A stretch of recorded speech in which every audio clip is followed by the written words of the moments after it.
प्रेम क्या कैसे? करें, आए जीवन में, अपने व्यवहार में, अपने हृदय में कैसे इस प्रेम को जगाएं? क्योंकि प्रेम तो या तो होता है या नहीं होता। बिल्कुल। क्या करें, मतलब यही समस्या है सबसे बड़ी, कि प्रेम में नहीं बह रही ऊर्जा और फालतू चीजों में चली जाती है, क्रोध में और दूसरी चीजों में। लेकिन जब प्रेम में नहीं, जितनी भी ऊर्जा है वो सब प्रेम में नहीं आ पा रही, बिल्कुल।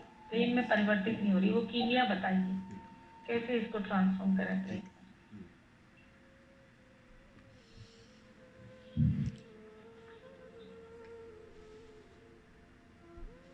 लक्ष्मी माँ ने बहुत सुंदर प्रश्न किया है कि आप प्रेम की चर्चा तो कर रहे हैं, प्रेम की गली से गुजरने को तो कह रहे हैं, लेकिन वो प्रेम फलित कैसे हो, उसका आयोजन कैसे हो, वो कैसे हम उपलब्ध कर सकते हैं? प्रेम को सीधा उपलब्ध करने का कोई उपाय नहीं है। वो होता है तो होता है, नहीं होता है तो नहीं होता है। वो एक दशा है, एक अवस्था है। क्योंकि प्रेम एक गहरे से गहरा तुम्हारा स्वभाव है। इस बात को थोड़ा ठीक से समझ लेना। अब स्वभाव को उपलब्ध होने के लिए क्या करना पड़ेगा, उसका विज्ञान थोड़ा समझ लो। स्वभाव है, तुम्हारे भीतर मौजूद है, गहरे से गहरे वही मौजूद है। अगर ठीक से कहूं तो लक्ष्मी, लक्ष्मी को छोड़ के प्रेम ही है। गहरे से गहरा तुम्हारा स्वभाव है, जो मौजूद है, जो जन्म के पहले भी मिला था और जो मृत्यु के बाद भी तुम्हारे साथ बना रहेगा। वो तुम्हारा अपना स्वभाव है। मैं हमेशा कहता हूं, प्रेम है, आनंद है, मुक्ति है, बुद्धत्व है, ये इतने प्यारे प्यारे शब्द जिसकी खोज में तुम निकल पड़ते हो। सुन तो लेते हो, उसकी वाह वाह सुन लेते हो, लेकिन निकल पड़ते हो। वो गहरे से गहरे से तुम्हारा स्वभाव बना हुआ है, अभी भी बना हुआ है। तुम्हें पता हो या ना पता हो, प्रेम जीवन में हो या ना हो, लेकिन प्रेम का जो असली खजाना है वो तुम्हारे भीतर मौजूद होता है। इसलिए मजे की बात देखी, जो भी उस खजाने को खोल देता है ना, वो मांगने की जगह बांटना शुरू कर देता है। चाबी मिल गई, खजाना खुल गया। अब स्वभाव को पाने के लिए, तुम कहते हो कि स्वभाव में जीने के लिए हम क्या करें, उसकी कोई कीमिया बताओ। बस तुम अस्वभाव में जीने के लिए आदत से भरे हो, उस आदत को बदलो। अस्वाभाविक हो गए हो तुम, उस आदत को बदलो। तुम उस अस्वभाव को छोड़ना पड़ेगा, उससे निजात पानी पड़ेगी। सारी साधना इतनी ही है, जो भी विपरीत दिशा में यात्रा की है वहां से लौटना पड़ेगा। जितनी उल्टी दिशा में यात्रा की है वहां से लौटना पड़ेगा। उल्टी दिशा का मतलब ही इतना है, तुम अस्वाभाविक हो गए हो।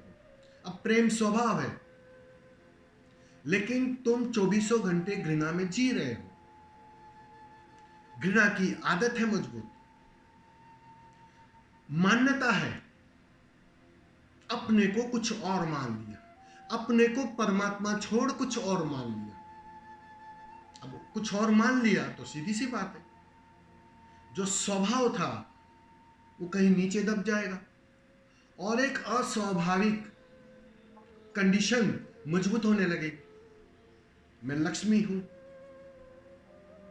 मैं इनकी पत्नी हूं, मैं इनकी मां हूं। ये सारी जो कंडीशनिंग बनते जाती है ना, वो धीरे धीरे तुम्हें अपने स्वभाव से दूर लेते जाती है, गलत दिशा में। और जितनी वो कंडीशन घनी होती है जिसके भी जीवन में, उतनी ही मात्रा में उसके जीवन में पीड़ा होती है।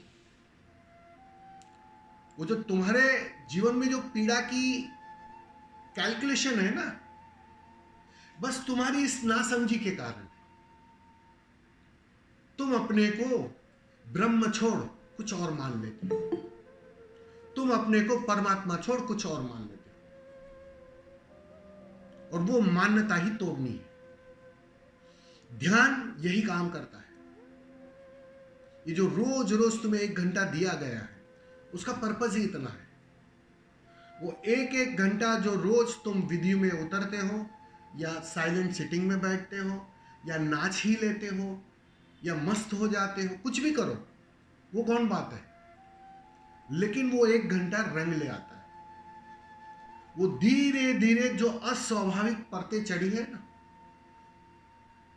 जो तुमने कुछ ना कुछ मान्यता बना ली है ना, बस उस मान्यताओं को वो कमजोर करता है, चोट पहुंचाता है। वो पहुंचा ही रहा है, फिक्र मत करना, वो बात बन ही रही है, वो सारी परतें गिर रही है, और एक दिन वो सारी परतें गिरेगी, और वो जो स्वभाव है ना, बस वो उभर कर बाहर आना शुरू हो जाएगा। जो दबा पड़ा है ना, वो बस बहना शुरू हो जाएगा। इसलिए गौर करना, जैसे जैसे तुम ध्यान में गहरे होते जाओगे, उतने प्रेम का जन्म होने लगेगा। सीधी सी बात है। अगर ध्यान का परिणाम प्रेम नहीं हो रहा है, तो जान लेना तुम कहीं ना कहीं चूक कर रहे हो, कहीं ना कहीं गलत दिशा में जा रहे हो। प्रेम का जन्म होना ही चाहिए, क्योंकि वो स्वभाव है, वो निखरेगा, वो फूटेगा, वो बहेगा, बाढ़ की तरह आएगा। समाधि में होता क्या है, समाधि में बिल्कुल ही सारी परतें गिर जाती। जो छुटमुट आता था ना, वो बाढ़ की तरह आना शुरू हो जाता है। जब वो बाढ़ की तरह आता है तो बटना शुरू हो जाता है। उसी को हम करुणा कहते हैं। और क्या कहते हैं? करुणा की व्याख्या है क्या तुम्हारी? सिंपल सी यही व्याख्या है। जब अतिरेक प्रेम हो जाता है, तुम उसे संभाल नहीं पाते हो, तो वो बटेगा, वो लोगों को लाभ पहुंचाएगा, लोगों का काम शुरू हो जाएगा, वो बहेगा, बाढ़ की तरह आएगा। बस उस घनत्व को ही तुम करुणा कहते हो। वो रोक नहीं पाता है वो। तो अभी वो घनत्व आया नहीं, इसलिए प्रश्न उठा रहा। लेकिन परतें गिरी है, बहुत सारी परतें गिरी, और वो प्रेम की यात्रा भी, उसकी झलकियां भी मिलना शुरू हुई। तुम रोई नहीं हो कभी?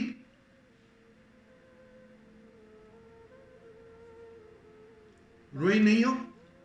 बहुत रोई, बहुत रोई। किसी व्यक्ति विशेष के लिए भी रोई नहीं हो? किसी को याद करके भी रोई नहीं हो? हाँ, रोई। तो ये खबर है, ये तुम्हारे ध्यान का परिणाम है। तुमने जो ध्यान किया, वो ध्यान ने तुम्हें कुछ गलाया, कुछ पिघलाया, कुछ परतों को गिराया। जो बाधा थी चट्टान की तरह, वो पिघल कर बह गई। अब स्रोत खुल रहे हैं, खुलने का मतलब ही इतना है, बस तुम भाव से भरने लगी, तुम रोने लगी। अब तुम सिर्फ अपने लिए नहीं रो रही हो। अहंकार सिर्फ अपने लिए रोता है, मुझे ये चाहिए, ये मिलेगा तो ही सब ठीक होगा। अब तुम दूसरे के लिए रोने लगी, चाहे बेटे के लिए सही, चाहे बेटी के लिए सही, चाहे पति के लिए सही, उससे क्या अंतर पड़ता है? सामने कौन है वो मूल्यवान है ही नहीं। तुम उस चीजों में उलझना ही मत। एक दिन उसके लिए उस जगह पर परमात्मा आ जाएगा। अभी पति है, कल परमात्मा आ जाएगा, उससे कोई अंतर नहीं पड़ता है। किसके लिए रो रही हो वो बिल्कुल गौण बात है। रो रही हो वो मूल्यवान। मतलब खबर है कि कहीं ना कहीं ध्यान ने तुम्हारे कचरे की परतों को जलाया, जो अस्वाभाविक था उसको समाप्त किया, और जो स्वभाव था वो निखर कर आंसुओं के माध्यम से फुट फुट कर बाहर आने लगा। ये उसकी खबर है, ये उसी की खबर है कि प्रेम फूटने लगा। जिस दिन वो अतिरिक्त हो जाएगा, बस वो कहते हैं ना, वो बांध के सारे द्वार खुल जाएंगे, तो बहेगा, इतना बहेगा कि अपनों को नहीं, अड़ोस पड़ोस को नहीं, पूरी पृथ्वी को उसका लाभ मिलना शुरू हो। जो दूर है उसको भी उसकी झलक मिलना शुरू हो जाएगी। वो भी आह्लाद से भर जाएंगे, वो भी धन्यवाद से भर जाएंगे। तुम्हें देखा नहीं है कि कितना ही दूर हो, लेकिन जो भाव से भरा है, जो जुड़ना चाहता है वो जुड़ ही जाता है, उसको मिलना शुरू हो जाता है। वो बाढ़ बह रही है, मैं रोक नहीं सकता हूं उसे। तो ये सहज ही फूटना शुरू होता है। लेकिन सीधी सी बात है, उसके लिए थोड़ा ध्यान से गुजरना पड़ेगा। अगर तुम सहज और सरल हो, ज्यादा जटिलता नहीं है, तो कम विधियों से गुजरना पड़ेगा। और अगर सच में तुम जरूरत से ज्यादा जटिल हो, बहुत ही एक्टिव हो, बहुत ही मान्यताओं से भरे हो, तो सीधी सी बात है, थोड़ी ज्यादा विधियों से गुजरना पड़ेगा। पत्थर को थोड़ा ज्यादा काटना पड़ेगा। वो मूर्ति भीतर ही छिपी है, वो प्रेम की मूर्ति भीतर ही छिपी है, वो निखर रही है। हर विधि के साथ कुछ ना कुछ जो व्यर्थ का पत्थर था वो टूट रहा है। तुम्हें नहीं दिखाई पड़ेगा वो, लेकिन वो टूट रहा है। तुम्हारे आंसू खबर दे रहे हैं कि टूट रहा है, कुछ तो टूट रहा है। ये उसकी खबर है। समझ में आ रहा है ना?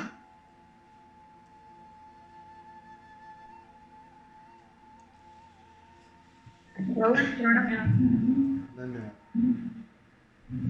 प्रणाम स्वामी जी। श्रवण प्रणाम। एक मिनट। हाँ, भगवान आपको दे